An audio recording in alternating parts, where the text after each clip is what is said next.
Then when you plug this into your calculator, 0.5 times 480 gives us what we already knew, 1 cup, which is 240 milliliters.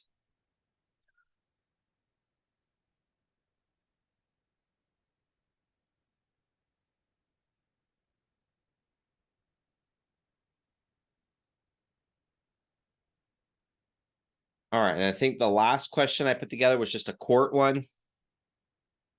The equivalent to know is that 1 quart is 2 pints. So it's always 2. Okay. And I think it's 2 quarts, or it might even be 4 quarts is a gallon. That's the one I always give up on because I can't remember, but it's okay. You don't need to worry about it because we're not typically going to ask you about that. But 1 quart is 2 pints. 1 pint is 2 cups. So that means 2 pints, 4 cups. Each cup is 8 ounces. So 8 times 4 is 32 ounces and 960 milliliters. So if you ever have a liter of something, a lot of times you'll see it listed on there as, 1 liter or 960 milliliters, 32 ounces. You'll see those terms on your fluid bottles. So just pay attention to that next time you are looking at it. It's a way to remember it. Okay. So we can just go right to what all this is. So 2 quarts. And I'm going to set this up the same way. I don't want quart. I want milliliters. And I know that 1 quart is the same thing as 960 milliliters. And then I just multiply 2 times 960. And I'm going to get 1,920. Now, since it was asking for milliliters, that's what you're going to keep it in. So 1,920 milliliters.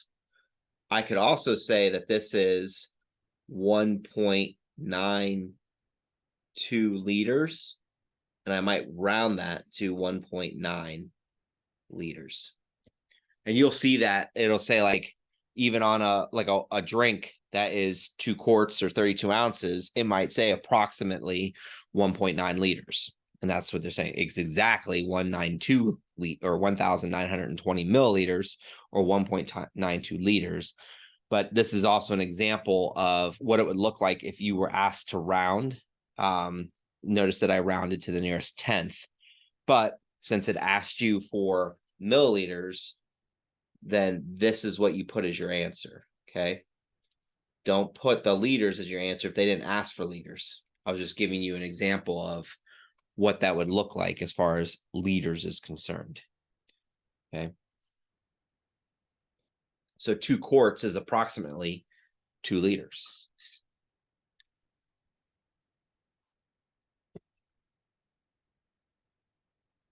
I do think that ends up being 1 gallon. I need to double check that. But all right.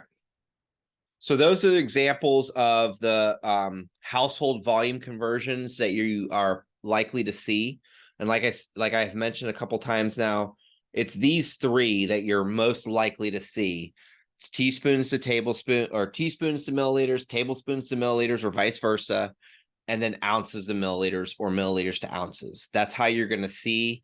And then when we do some of the more specific test practice questions, you'll see that. But these are good to review and get a good understanding of as we progress through and understand and start to kind of understand some of these things a little bit better.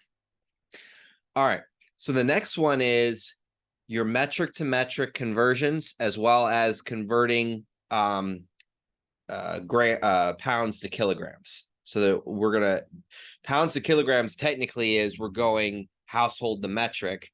So that in my mind should go on the above things, but I did not make up this list of things. So just bear with me. All right. So the 3 most common metric to metric conversions are going to be these right here: grams to milligrams, milligrams to micrograms, and then liters to milliliters, and then vice versa. You'll notice that the common number there is 1,000. Okay. Where students usually get hung up on, especially with conversions, is remembering that a milli is 1,000 of something. It's 1,000 of it to make 1 gram. And a microgram is, believe it or not, 1 million micrograms is equal to 1 gram. But thankfully, we don't typically do that jump or leap of a conversion. So we just worry about going from micrograms to milligrams. And then liter is 1,000 milliliters. So later on, like when you're in second, third semester, and they're asking you to calculate a flow rate, they might tell you, oh, you have 1.5 liters and it's going to take, 5 hours to complete. You need to know that 1.5 liters is the same thing as 1,500 milliliters. Divide that number by 5, and that'll give you your flow rate. But a lot of students will get hung up on that because they're like, well, what do I take 1.5 and divide by 5?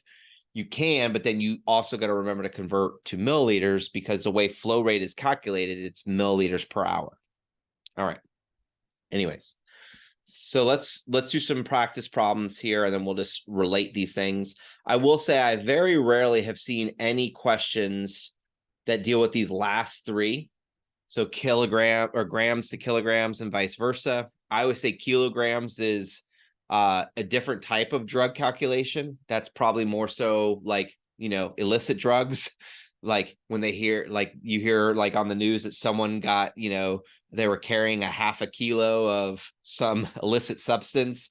That's usually where we see that. We usually are not giving somebody, kilograms of a medication. The times that we use kilograms is when we're dealing with patient's weight. Okay. You will probably see more of the centimeters, millimeters, meters when you get into your unit on the integument and skin, and like kind of applying like creams and things like that, and how to calculate maybe like a surface area. But that is most likely not going to be on your dosage calc test, but those are the conversions in case you needed to see them. And then I have yet to see where we have to convert ounces to pounds or pounds to ounces, because you're still basically that's more of a household to household conversion. And it's not something that we're typically dealing with. All right. So let me get into and give you some examples of some practice questions here. I think the way I did this before. Yeah, there we go.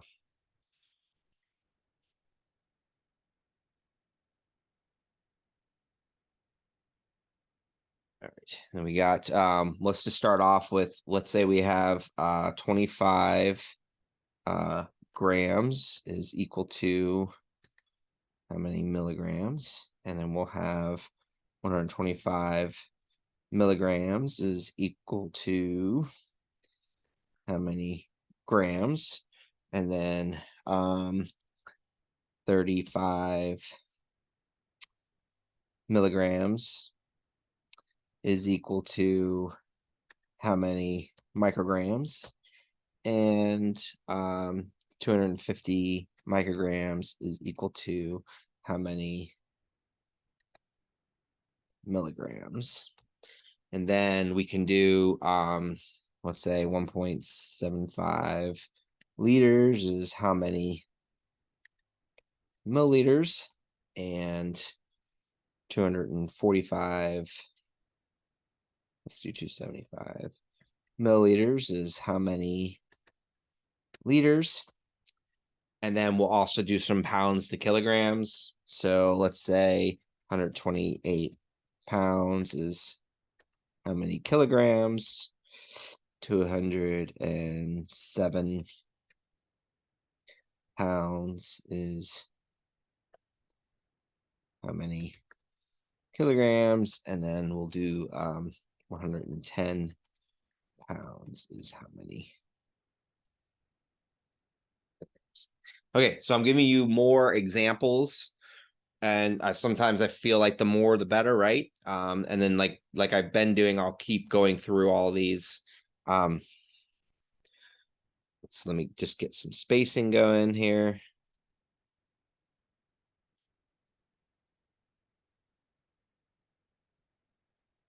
The reason I do all this spacing, guys, is so that I have plenty of room to write.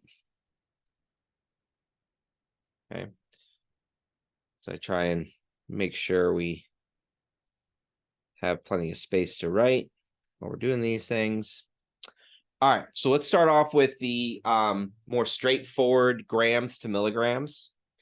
So I always tell students there's a couple of ways to do this, and however you feel comfortable, as long as you're consistently getting them correct, then you're doing it right. So you can do the move the decimal over step, because we know that 1 gram is 1,000 milligrams. So that means whenever I go from grams to milligrams, I'm going to increase my number by 1,000 or by 3 zeros. So the way that would look as far as doing the moving the decimal, my decimal is here. I'm going to move it 1, 2, 3, and I'm going to fill in my decimals. So that's why if you quickly got 25,000 milligrams, you got it right. If you were looking at this and you were sitting there going like, oh, I thought it was 0.025 milligrams. That's a good problem to have now, a very bad problem to have on February 26th. Okay. So let's see if we can help correct that by using what I like to use is the dimensional analysis, just to kind of show you how to write this out so you never miss it accidentally. Okay. So like I said, my method is I always start with what I'm given. If you prefer to start with what you're looking for, that is an option. You can do that. That's not a problem. But if you are fine with this is how I do it. It's just a way to, I think, for me, it's just a way to organize it without and being consistent with it. So what I'm trying to do is I'm trying to convert or get rid of grams, and I'm looking for milligrams. And we know that there's a conversion for that because we know that 1 gram is equivalent or equal to 1,000 milligrams. So that's our conversion factor. So before you do any math or even put any numbers, you know you've set this up right, because grams will be eliminated and milligrams will be left. We know that 1 gram is equivalent to 1,000 milligrams. And then we just multiply 25 times 1,000, and we get 25,000 milligrams. It's a big, ridiculous number, right? So what about doing it in reverse? So here we have 125 milligrams, and then we're converting to grams. So let me show you the way I do it in my head. So I know that milligrams is a smaller unit of measure than a gram is. And I know that there are 1,000 milligrams for every 1 gram. So what that tells me is I'm still working with that 1,000, but when I went from grams to milligrams, my number got bigger. When I go from milligrams to grams, my number is actually going to get smaller. So my answer would be 0.125 grams. Okay. So if you've learned that method and you know how to move your decimal, I'm going to tell you the shortcut here is when we're dealing metric to metric conversions, it's always 3. Okay. Because we're always either going to be increasing or decreasing by 1,000, whether we're going milliliters to liters, milligrams to grams, grams to milligrams, micrograms, milligrams, milligrams, micrograms. The other thing is just knowing which one is the bigger unit of measure and which one has the bigger number. That's why sometimes in the beginning, if this is like a refresh and you're rusty, it's good to just do the straightforward conversion or doing the dimensional analysis as a starting point. So the next thing I would do is I would take my 125 milligrams and make a conversion. I ask myself, what am I getting rid of? Milligrams. And what am I trying to convert it to? Grams. Before I put any numbers anywhere, I cross out my units so I know that I'm just left with what I'm looking for, grams. I know that 1 gram is equal to 1,000 milligrams. Okay. So in my mind, because I've been doing this for so long, I know if I'm multiplying or dividing. If you're rusty, or this is just not your cup of tea, math is just not your thing, that's why it's helpful to write these things out so you know without any doubts that it is that you're dividing versus multiplying or vice versa. And remember, all I'm doing is I'm asking myself, what is the conversion factor, which you do have to memorize. There's really no shortcut around that. You need to know that 1 gram is 1,000 milligrams. So as long as you know that 1 goes with the G and 1,000 goes with the mg, and then what tells you where to put the G and the mg is what you're trying to get rid of and what you're looking for. That's how you know if the 1,000 goes on top or if it goes on the bottom. If you're looking for milligrams, multiply by 1,000. If you're looking for grams, divide by 1,000. 125 divided by 1,000, and we're going to get, we're going to get 0.125 grams. Now I'll add one more thing. If you want to miss this question, round that to 0.13. And you might be saying like, well, why would I miss that? I was told by you, Dr. Rad, that when we have a number less than 1, I'm going to round to the nearest hundredth. That is correct when we're talking about in the context of doing one of 2 things. We are converting between different units of measurement, meaning I'm going household metric or metric to household, then yes, that applies.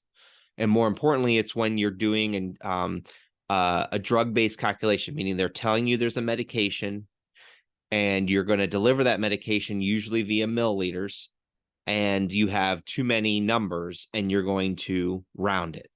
Okay. And like I said, we'll see some scenarios with that. But when you are doing just a standard metric to metric conversion, you're going to leave your number as it is. So that answer correctly would be 0.125 grams. I've had over the years, students miss that question. And the main reason they miss that question is, like I said, is because of the, they're trying to round in all situations, but you have to know when to round and when not to round. And you will learn that. It just takes practice. So you'll learn that if you have students that you're working with and they keep missing rounding problems, or they're like, they got an answer and then it was like, oh, but I rounded and the key says it's wrong. You tell them A, to come to my reviews, and B, that they can look at or they can watch the reviews on YouTube to see where we discuss the nuance that is associated with that. So, all right. So like I told you, I'm going to keep these short and sweet. And then I'll just, the next time we get together, I'll just pick up where I left off. I will upload this later this evening. And again, if you have questions, just email me. And then we can get some clarification. If you have questions on anything we've talked about last time or during this session or the previous session, just let me know at the beginning of the next session. That's why sometimes it's helpful just to email. But like I said, we'll pick up on this next time. So I'm going to go ahead and stop. I'm still going to be on here, but I'm going to stop the recording because I'm also going to be working with boys students.